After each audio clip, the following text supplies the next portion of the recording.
I need to ask a question. I call these videos an All-Star Edition, yet they're about 2 weeks late. Please call me lazy in the comments section below, I definitely deserve it. Or just turn the video off and protest, I'll accept that as well. In the meantime, here are the teams in the Eastern Conference. Listen at your own peril. So explain this to me.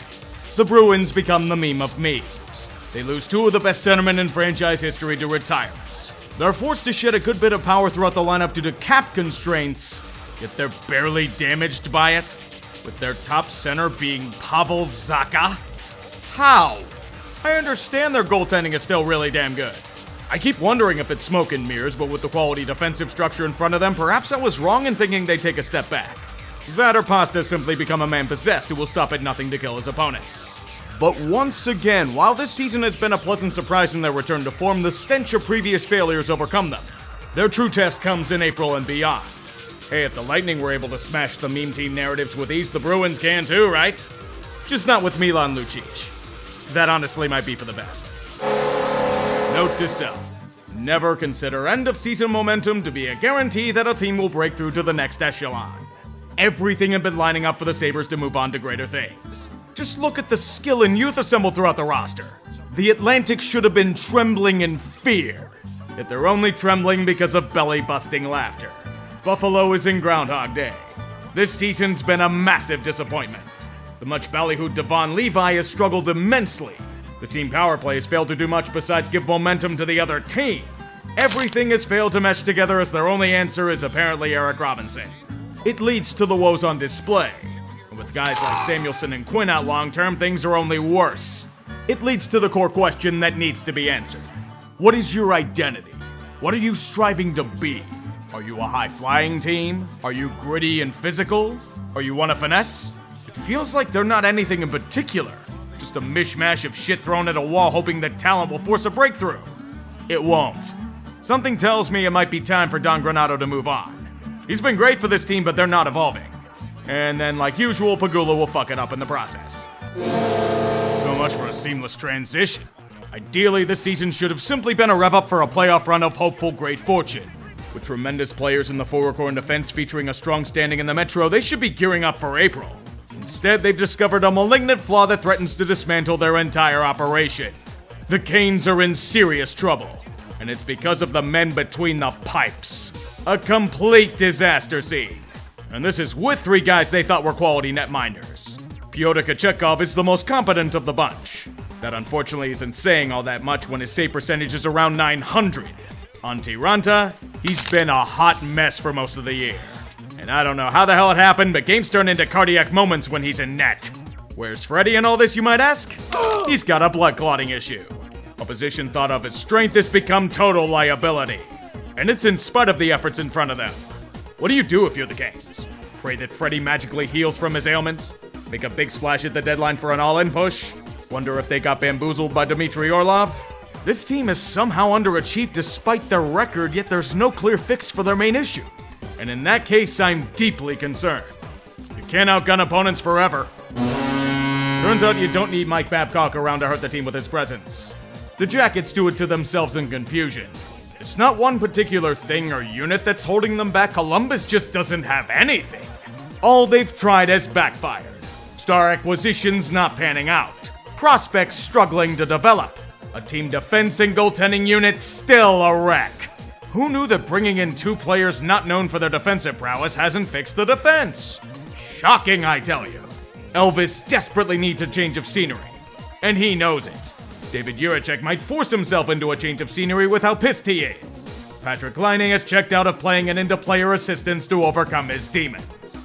They're last year's Ducks. And I honestly don't know how you fix it. Sell more pieces? What's that gonna do? Bring in more futures that inevitably fail to succeed? Know how dire it's gotten here? Boone Jenner is their all-star representative. Boone Jenner? Even if he's been struggling, you figure it would have been Johnny Hockey. I keep forgetting that Jarmo Kekalainen's been with the Jackets for over a decade. In his years, he's got them past absolute laughingstock to the point of no return. Nearly every move blowing up in their face. After another terrible season, Columbus sent him an ironic gift for his service. A pink slip blowing up in his face. You have to wonder if the Jackets will ever find bliss in their lifetime. We figured one team was gonna make a jump from the primordial pool of the Atlantic. Just didn't know if it'd be this one. Detroit's growing legs and moving out of water. We've been waiting for the moment where the Azure plan would show fruit. This appears to be it. Even if Alex DeBrincat and Dylan Larkin drag you there kicking and screaming, it's an impressive sight. Not to mention that Patrick Kane's on board as a veteran scoring presence, which somehow feels incredibly unclean going to a rival. It leads to a well-rounded roster and hope that they can taste the glories of playoff hockey again. If only they weren't so mercurial in their play, I'd have more confidence in it. They're a light switch, on or off, no in between. Awful December followed by a torrid January, which kinda coincides with Dylan Larkin being out if we're being honest. That and team goaltending was a huge concern, but it seemingly has been fixed. With Alex Lyon? God damn, he's doing the thing he did in Florida last year. Will they find consistency? The rest of the Atlantic hopes they don't. Another team meeting expectations so far this season. Damn solid contender looking to avenge falling just short of the ultimate goal. Even with the bill coming due and shedding some depth, the Panthers haven't skipped a beat from their playoff run. When the core's back and Bobrovsky has shed the bad form that has plagued him for most of his time in Sunrise, there are only good things that can come from it. Bob's always been the key to any Panthers' success. And lo and behold, Florida's doing well as he does well. The main concerns moving forward are in team depth. Remember, they lost a good bit of talent in the offseason, and while there have been some successes like Evan Rodriguez, some other roles have yet to be filled. Doesn't really matter if the core's still kicking though. And hallelujah, Matthew Tkachuk was able to buy himself a goal or four.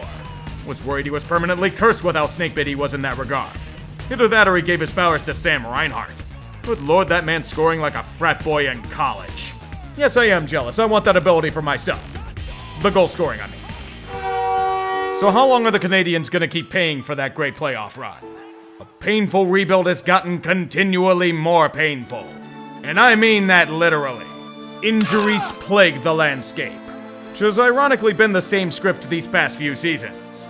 Kirby Dach's gone, Harvey Bernard was out for a while, and more depth pieces are knocked out long term. At some points, the only feistiness I can see is Brendan Gallagher headhunting his adversaries.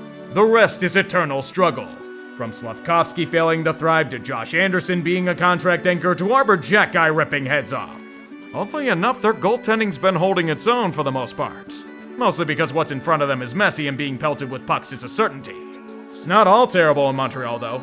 They successfully rehabilitated Sean Monahan. They got a first rounder for him in a trade. Not bad work for being cast off from the hell of Calgary. Also receiving a first round pick in the process. Sometimes you expect teams to maintain great form, yet they do nothing but perpetually fail to break out of second gear. To be fair, when you're injured as hell as the Devils are, it's hard to do so. Look at these names on their injury report. Jack Hughes twice, Nico Hischier, Dougie, Timo Meyer, Andre Palat, Siegenthaler, Tomas Nosek. That's just a sampling of their ailments. You'd think goaltending was part of it with how awful the tandem's been this season, but no, that's just them being ass. The mess in between the pipes, along with a messy defense and gutted center core, is robbing them of their potential. The epitome of an agonizing season. Any chance of getting legs repeatedly cut off at the knees. There'll be times where you think, okay, this is the moment where New Jersey stops the cock teasing, yet it never happens. When they fix one thing, three other pieces break off. An incomplete project. And I don't know if they can patch it up in time for the playoffs. Any solution will somehow involve Alex Holtz being stuck on the fourth line. I wouldn't discuss what happened to Michael McLeod or Calfoot, though. Uttering those names are now violations of law. Gazing upon the wreckage and chaos of this franchise, there's only one thing that comes to mind. These aren't the Islanders. A team that prided itself on solid two-way play and strong goaltending suffering like they have, with a ghastly penalty kill that opens the floodgates, players saying that people shouldn't come to games if they want the coach fired, blowing an endless amount of third-period leads? What the hell was Lane Lambert doing?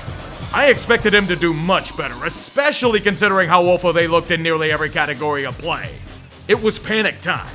Lou Lamoriello may have severe flaws at this stage, but if there's one guarantee from him, it's firing coaches in the blink of an eye. Guess what happened to Lambert? Consumed in his machine. In other news, welcome back Patrick Waugh to the NHL. Is he gonna do much on Long Island? I'm not sure. There are flashes since he's come here, but that's it. Unless Sorokin goes God mode again, it'll be tough sledding. I personally give him about 14 months until either Lou 86s him or he rage quits. I'd be shocked with any other outcome. Rangers. knows what to think of it. One end, they are a very strong team. One being lifted off the ground by strong goaltending. Mainly a Jonathan Quick revival? Strange world indeed. A team relishing in the realization of Alexis Lafreniere's potential. A group that, despite looking good on paper and having a strong regular season, still has a few things to figure out. Especially after that skid they went on in January, it shows that there's another class that needs to be reached. And they'll have to do it without Philip Hedl. And a brutal blow he's out for the rest of the year as the hits keep coming. Mainly the chest, he's on a bit of a cold streak. Honestly, a lot more than a cold streak. Might need an exorcism of bad form at this rate. Perhaps they could do the same with Capo Caco. He's had a miserable season. Injuries and rumored of being shipped off have all but sealed his fate as a Ranger. It just goes to show the same issues that have plagued New York linger.